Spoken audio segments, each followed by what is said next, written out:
trying to have us destabilized, they give excuses that which made them to refuse to sell us this armament. Some of them were saying that they will be used against innocent citizens, and that was why, if you notice at the beginning, we hardly use our air power, because there's this fear that those that the terrorists are using as fodder might be killed in the process. So we are afraid of collateral damage. And that's why anytime there is any little mistake, and of course in any of such operations, even across the world, there are mistakes, either from intelligence failure or from whatever, they use it against us. And so that was why, even at the initial stage, the terrorists have the opportunity to continue to expand, because we couldn't do what we were supposed to do. We didn't have the capacity. And when we had the capacity, the fear of being accused was. So even then, they are still accusing us. You know of how many of such cases are the international. And some of these organizations, Amnesty International and so on, continue to accuse us for something that they cannot even get proof.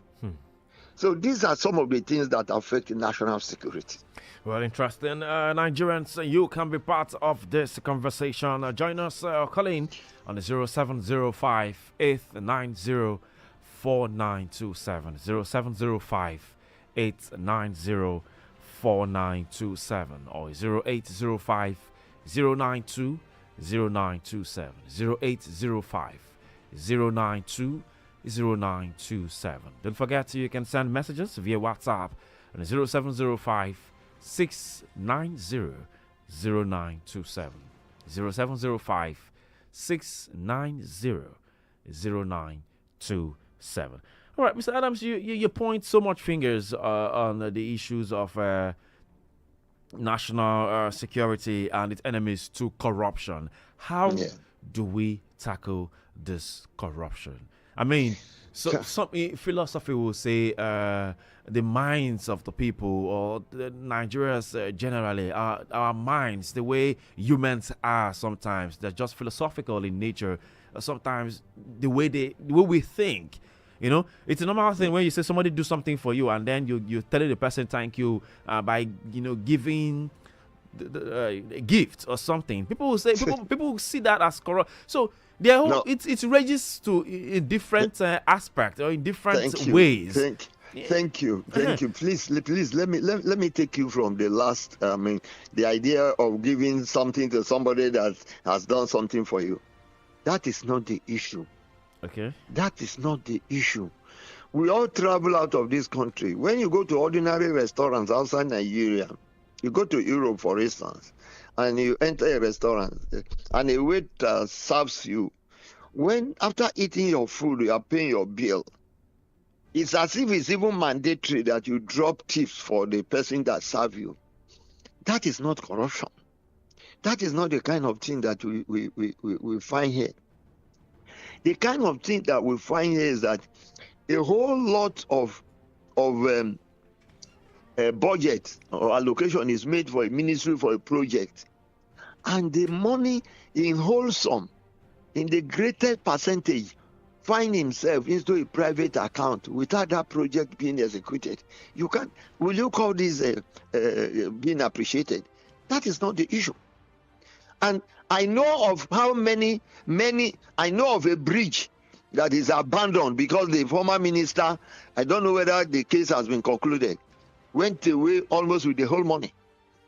I'm aware of some cases that are still in court of some ministries. So this is different from, getting tips. A whole lot of what is supposed to be done is not done. And you say, what is the way forward? The way forward is simple. Let me give you this story.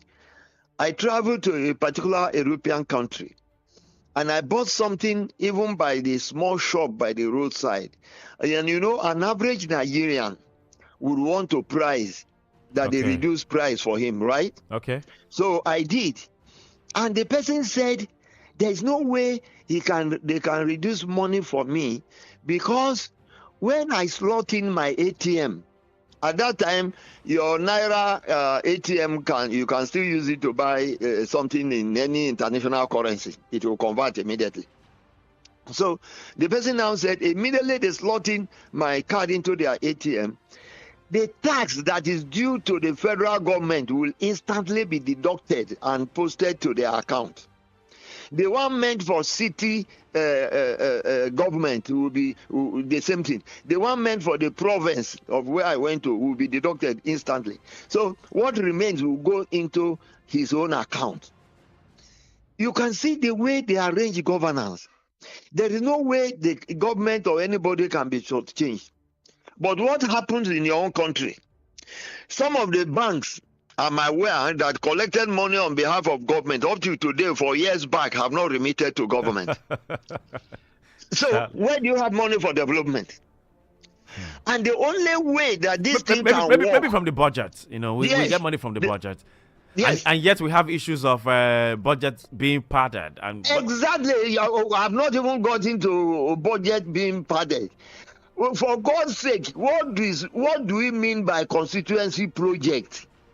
Have legislators become executive? I mean, let's not go to that angle, because we're just trying to deal with the fact that we are dealing with corruption. Corruption, and you are saying what is the way forward? The way forward now should be the leaders to have that confidence. They should have that willpower to say no, nothing will be stolen again across board. The state government must be ready. They will say that we will not take anything from the local government. We will make sure that we supervise them to use the intended. And any one of them that does should be sanctioned. This is why when you begin to do this, the citizens will fall in places. It's not possible for the citizens to provide leadership when you want to fight corruption. All right, we have a caller on the line. Let's start with a caller. Hello, good morning.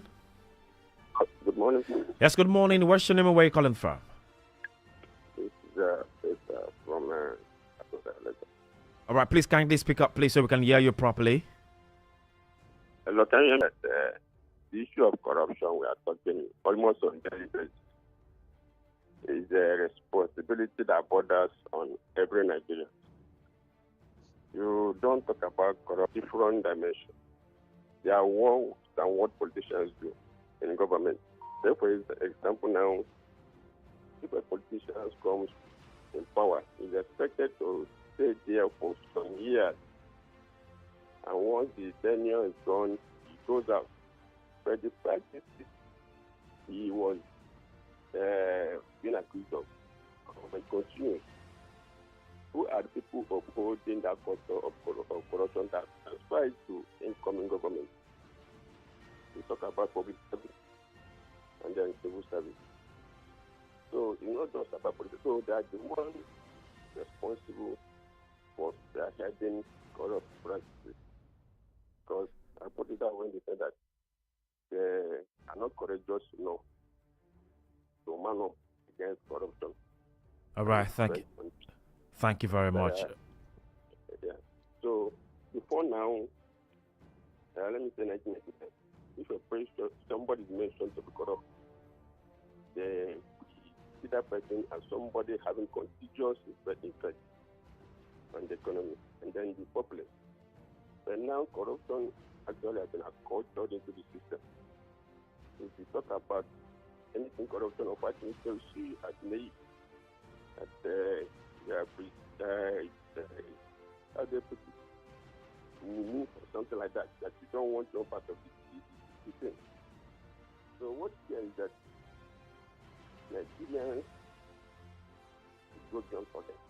All right, thank you very much for your thoughts right there. Yes, in case you're just tuning in, we're talking about the issues of national security and its enemies. We're looking at the enemies of national security, rising issues coming out from their country called Nigeria. We have issues of the Lukurawa terrorist group. We have issues of kidnapping. We have a ransom, a lot of threat to our security. This security threat not only undermines national stability and the rule of law, but also have a adverse effect on the economy. You can also be part of the conversation on the 0705 070